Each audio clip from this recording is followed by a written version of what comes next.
With kids in the kitchen, we're going to be making sugar cookie dough.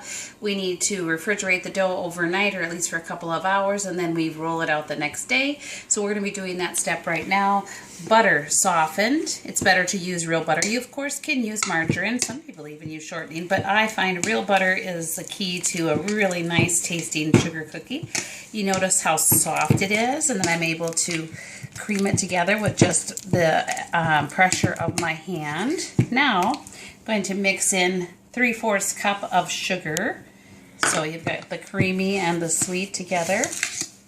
Kathy, who is our expert baker, really prefers to do cookies by hand. She feels that they turn out better and it's not overmixed. I don't know that I personally agree. I know that she is the expert baker, so I do default to her.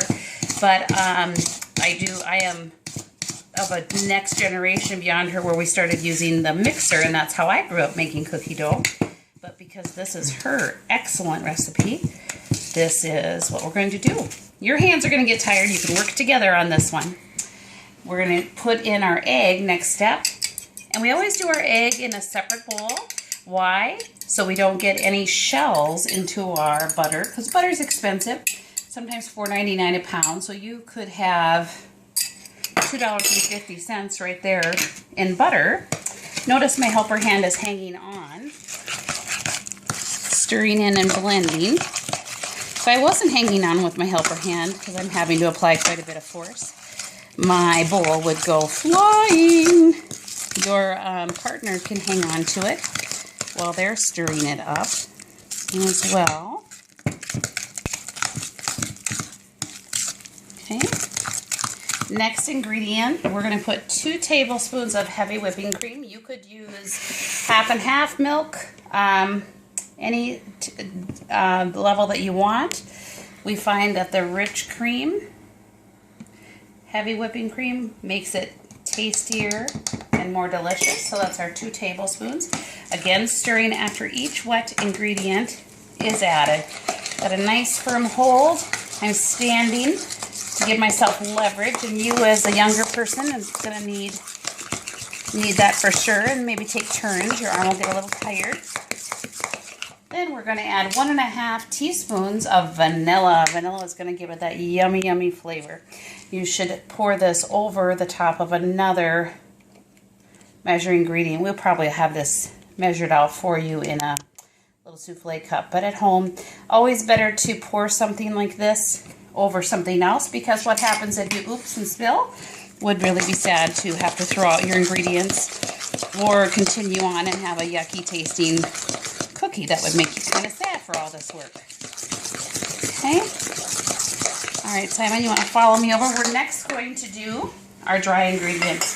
3 cups of flour with a teaspoon of baking powder. Baking powder is the leavening agent. 1/2 teaspoon of salt. And we are going to give this a stir. Why? Because dry ingredients, you want to make sure they're well blended so you don't get a clump of baking powder or a clump of salt in your cookie.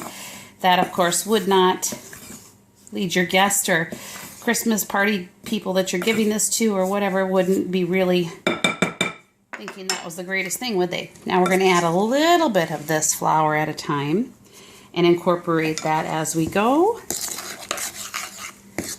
Hanging on with your helper hand. And you can be less assertive, less aggressive than I am. I'm just trying to be speedy for filming purposes.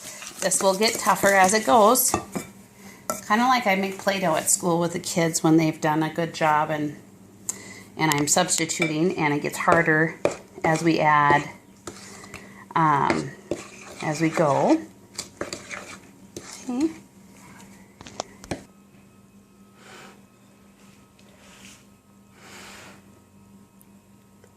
Okay, we are going to mix the rest of our flour in by hand.